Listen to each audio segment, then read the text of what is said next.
दोस्तों, आज हम भारत के इतिहास के पन्नों को खोलते हुए उन महान योद्धाओं को याद करते हैं जिन्होंने अपनी सरजमी को बचाते हुए अपनी तलवार के बल पर बाहरी और विदेशी शत्रुओं से अपनी मातृभूमि की रक्षा की। आई होप आपको हमारा ये वीडियो अच्छा लगेगा। अगर आपको हमारा ये वीडियो अच्छा लगे तो हमारे channel what the fact Hindi को लाइक एंड सब्सक्राइब जरूर करें। लाइक और शेयर ठोक दीजिए, महाकाल का दबा के लाइक और शेयर ठोक दीजिए।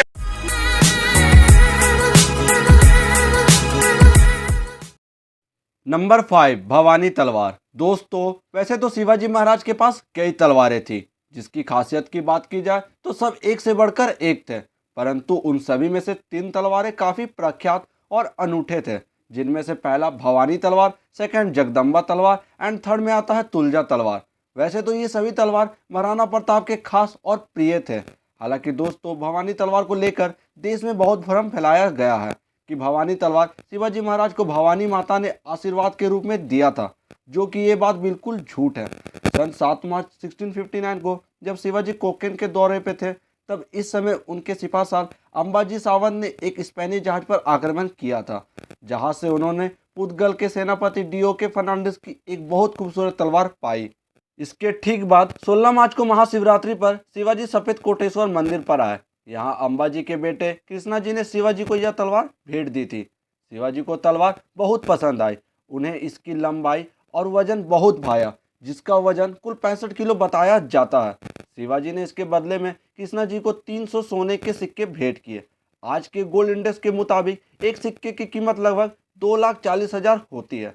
इस हिसाब से इस तलवार की आज की कीमत 7 करोड़ 20 लाख आकी जा रही है। नंबर 4, जुल्फिकार। दोस्तों, जुल्फिकार तलवार महान योद्धा हजरत अली की थी। हजरत अली एक उल्लेखनीय तलवारबाज थे, जिनके कौशल को आज भी याद किया जाता है। जुल्फिकार वह पौराणिक तलवार है जिसके साथ हजरत अली को एक युद्ध के दौरान हजरत मोहम्मद ने आशीर्वाद दिया था। दोस्तों, जुल्फिकार एक अरबी शब्द है जिसका अर्थ है रीढ़ का क्लीवर। यह उस समय की इकलौती तलवार थी जिस पर दोहरी धार थी। दोस्तों, वैसे तो जुल्फिकार को लेकर लोगों के मन में अलग अलग धारणाएं हैं। जैसे कि कुछ लोग सोचते हैं कि बदर हजरत मोहम्मद की लड़ाई में पेड़ की एक शाखा टूट गई और चमत्कार के साथ शाखा जुल्फिकार में बदल गए। खैर, एक बात सच है कि जुल्फिकार ये वही तलवार है जिससे जंगे खैबर में हजरत अली ने ऐसी ताकत दिखाई कि सब हैरान रह गए। हजरत अली ने पहले मरहब नाम के काफिर को 2 टुकड़े कर दिए। मरहब वही काफिर था जिसे हजारों के बराबर माना जाता था। अली की तलवार 100 सेंटीमीटर लंबी या पीले रंग की सोने की मयान के साथ आया था। नंबर 3, मौर्य साम्राज्य के संस्थापक चंद्रगुप्त मौर्य इतिहास के उन महान योद्धाओं में से एक थे जिन्होंने भारतीय इतिहास को गौरवमय बनाने में अपना महत्वपूर्ण योगदान दिया। उनके अद्भुत साहस और शक्ति की गाथा आज भी भारतीय इतिहास के पन्नों में स्वर्ण अक्षरों में लिखी गई है। चंद्रगुप्त मौर्य भारतीय इतिहास के सबसे प्रसिद्ध शासक थे, जिन्हें आज कई सदियों बाद भी लोग जानते हैं और उनके पराक्रम की प्रशंसा किए बिना नहीं रह पाते। चंद्रगुप्त मौर्य भारत के सबसे शासक और महान शासकों में से एक थे, जिन्होंने अपने अद्भुत साहस, कुशल रणनीति से न सिर्फ भारत बल्कि उसके आसपास के कई देशों में भी राज किया था। वैसे तो अशोका के पास कई महत्वपूर्ण और शक्तिशाली शस्त्र थे, परंतु अशोक सम्राट बाकी राजाओं से अलग थे। वैसे तो चंद्रगुप्त मौर्य के पास कई महत्वपूर्ण और शक्तिशाली शस्त्र थे, जिससे उन्होंने कई साम्राज्य अपने प्रदेश में सम्मिलित किए। चंद्रगुप्त मौर्य का साम्राज्य हिंदू कुश से लेकर बंगाल तक और हिमालय से लेकर कर्नाटक तक विस्तृत था। इनके अंतर्गत अफगानिस्तान और बलूचिस्तान के विशाल प्रदेश, पंजाब, सिंधु, कश्मीर, नेपाल, गंगा यमुना, मगध, बंगाल, सौराष्ट्र, मालवा और दक्षिण भारत में कर्नाटक तक प्रदेश सम्मिलित था। Number 2, sword of Tipu Sultan. दोस्तों, टीपू सुल्तान, जिन्हें टाइगर ऑफ मैसूर के नाम से भी जाना जाता है, और मैसूर के टाइगर टीपू सुल्तान की तलवार को दुनिया की दुर्लभ कलाकृतियों में से एक माना जाता है। तलवार के घुमावदार ब्लेड के साथ बारीक स्टील से बनी प्रसिद्ध एकल तलवार 18वीं शताब्दी के समापन वर्ष की है। टीपू सुल्तान की तलवार उज स्टील से बनी थी, जिसे दक्षिण भारत में बनाया गया था। उज स्टील प्राचीन भारत में ज्ञात एक विधि द्वारा निर्मित है।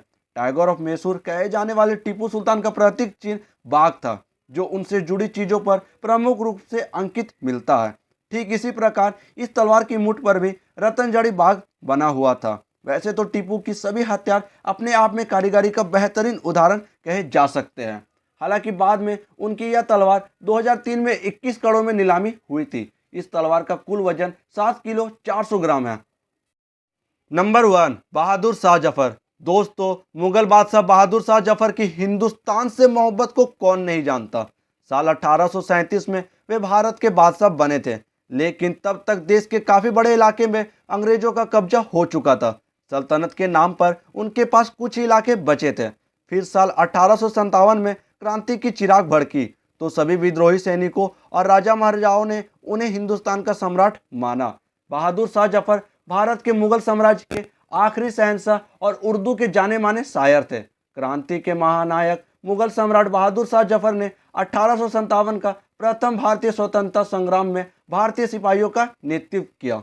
जब मेजर हडसन मुगल सम्राट को गिरफ्तार करने के लिए हुमायूं के मकबरे में पहुंचा, जहां पर बहादुर शाह जफर अपने 2 बेटों के साथ छुपा हुए थे, तब मेजर हडसन ने शायरी भरे अंदाज में कुछ यूं कहा, दमदमे में दम नहीं खैर मांगो जान की, ए जफर ठंडी हुई अब तेगे हिंदुस्तान की। तब बहादुर शाह जफर ने पलटवार करते हुए कुछ यूं पंक्तियां पेश की, गाजियों में बू रहेगी जब तक इमाम की, तख्त ए लंदन तक चलेगी तेग हिंदुस्तान की। तो दोस्तों, आपको हमारा ये वीडियो अच्छा लगा तो लाइक एंड शेयर जरूर करें और आगे भी ऐसे ही मज़ेदार और इंटरेस्टिंग वीडियो देखने के लिए हमारे चैनल को सब्सक्राइब करके बेल आइकन जरूर दबाएं।